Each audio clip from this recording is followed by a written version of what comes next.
اور دوسری بات میں نے کہا کہ اسلامی اور چاند کے اعتبار سے سفر کا مہینہ چل رہا ہے، جس کے بارے میں لوگوں کے ذہن میں کچھ ایسی باتیں اور عقائد چلتے ہیں جن کا اسلام سے کوئی تعلق نہیں ہوتا، جن کا اسلام سے پہلے زمانہ جاہلیت کے لوگ اس پر اعتقاد رکھتے تھے، یہ آج کل ہندو لوگ اعتقاد رکھتے ہیں۔ اسی طرح سورج کے اعتبار سے یا شمسی سال کے اعتبار سے یہ 8واں مہینہ ہے جو اگست کا مہینہ ہے۔ اگست کا مہینہ اسلامی اعتبار سے تو کوئی خاص اہمیت نہیں رکھتا، لیکن ہمارے ملکی اعتبار سے اس کی بڑی اہمیت ہے کہ ہمارا ملک پاکستان 14 اگست 1947 کو معرض وجود میں آیا۔ پاکستان آزاد ہوا، ایک آزاد ریاست، آزاد مملکت بنی۔ مسلمانوں کو اپنی آزاد زندگی جینے کے لیے اللہ تعالیٰ نے ایک ریاست عطا فرمائی جو اسلام کے نام پہ اور کلمے کے نام پہ آزاد ہوا، اور نعرہ لگایا گیا پاکستان کا مطلب کیا؟ لا الہ الا اللہ۔ جس 1947 کو پاکستان بنا اور اس میں کیا ہوا کیا نہیں ہوا، اس میں کتنی پریشانیوں کا سامنا ہوا، کتنی قربانیاں دی گئیں، کتنی عورتیں بیوہ ہوئیں، کتنی بچے یتیم ہوئے، کتنی عورتوں کی عصمتیں تار تار ہوئیں، کتنی لاشیں گریں، کتنے علماء کو توپوں کے سامنے باندھ کر توپ چلائے گئے، کتنے علماء کو زندہ انگار کے اوپر بھون دیا گیا۔ اس سے ہمیں کوئی لینا دینا نہیں، ہم نے 14 اگست کو منانا ہے، سیلیبریٹ کرنا ہے۔ 14 اگست کو ہم نے سیلیبریٹ کرنا ہے، پیچھے ہمیں کوئی پتہ نہیں، بلکہ کئی ایسے جو آپ کو نظر آئیں گے کہ جنہوں نے سبز ہلالی جھنڈا وہ اپنے موٹر سائیکل پر لگایا ہوگا، سلنسر نکالا ہوگا اور وہ باجے اس کے منہ میں ہوں گے۔ آپ اس 14 اگست کو روک کر کہو کہ پاکستان کو علیحدہ ملک کیوں بنایا گیا؟ یہ تو ایک بر صغیر تھا، بر صغیر تھا، پاک و ہند کے نام سے، یا بنگلہ دیش، پاکستان، انڈیا، بنگلہ دیش، یہ تینوں ممالک اکٹھے تھے، اس کو بر صغیر کہا گیا۔ یہ بر صغیر تھا، یہ پاکستان کو کیوں علیحدہ کیا گیا، بنایا کیوں گیا؟ یا آپ ان سے یہ کہیں کہ پاکستان کا سب سے پہلا جھنڈا کس نے اٹھایا، یا آپ ان سے یہ کہیں کہ پاکستان کے اغراض و مقاصد آزادی کے وہ کیا تھے، اس کا کوئی پتہ، یا اور چھوڑیں پاکستان کا وہ قومی ترانہ پاک سرزمین شاد باد، کشور حسین شاد باد، وہ ان سے سن لیں۔ چلو اس کا اسلام سے کوئی لینا دینا نہیں، ہمارے مذہب سے کوئی لینا دینا نہیں، لیکن کم از کم پاکستان سے محبت کا جو ہم شور شرابہ کرتے ہیں اس دن، ہمیں نہیں پتہ کہ کتنے لوگوں کی لاشیں گری ہیں، ہمیں نہیں پتہ کتنے علماء کو زندہ آگ پر بھون دیا گیا ہے اس پاکستان کی آزادی کے لیے۔ اور جی زیادہ سے زیادہ اتنا پتہ ہے کہ علامہ اقبال صاحب نے خواب دیکھا اور قائد اعظم نے پاکستان بنا دیا۔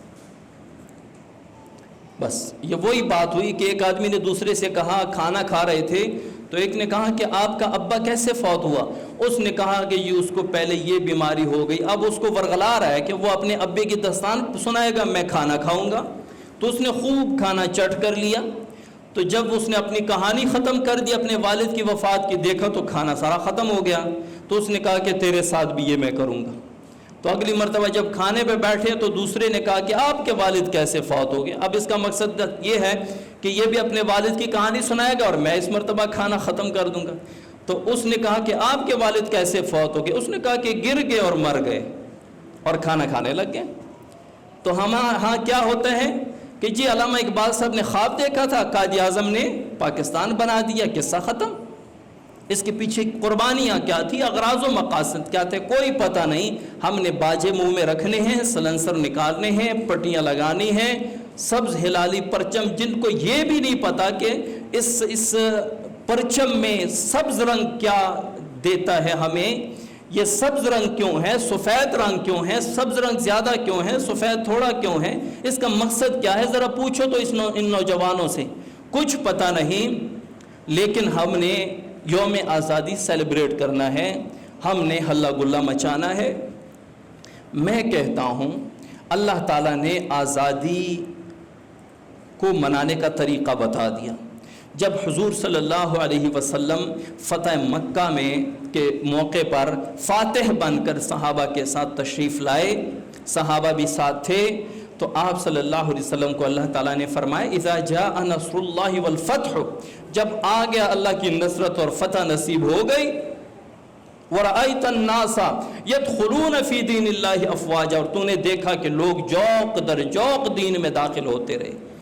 ہو رہے ہیں۔ یعنی پہلے کبھی ایک بندہ مسلمان ہوا، کبھی دو، لیکن فتح مکہ کے موقع پر جماعتوں کی جماعتیں مسلمان ہو رہی ہیں، جوق در جوق لوگ مسلمان ہو رہے ہیں۔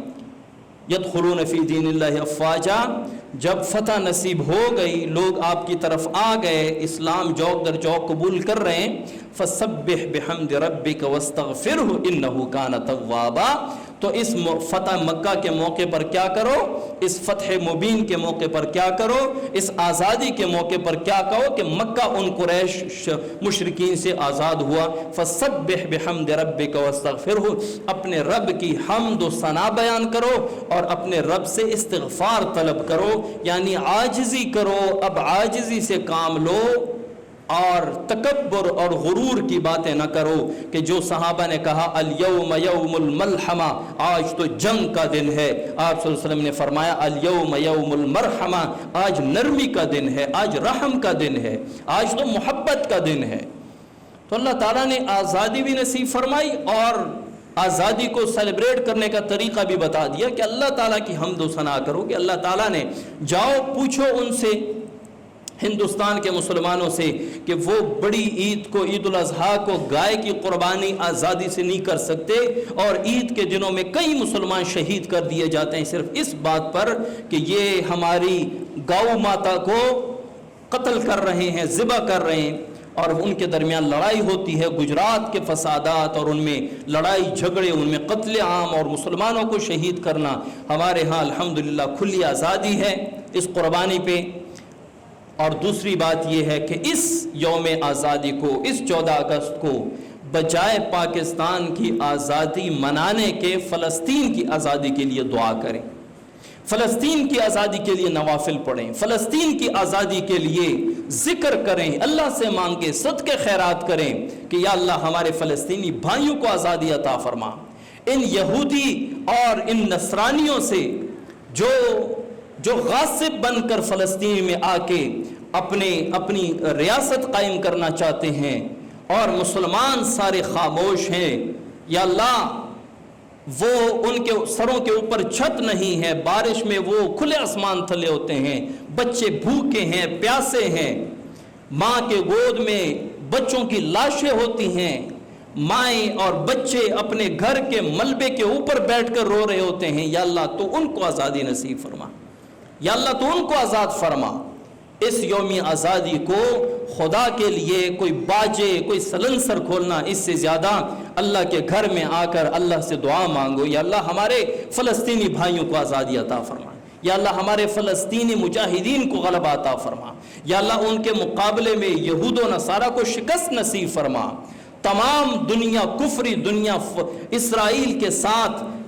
باقاعدہ کھلے عام ان کے ساتھ تعاون میں اور ان کے ہم نوا بن گئے، اور مسلمان فلسطین کے حق میں کوئی بات کرنے کے لیے تیار نہیں ہے۔ یہ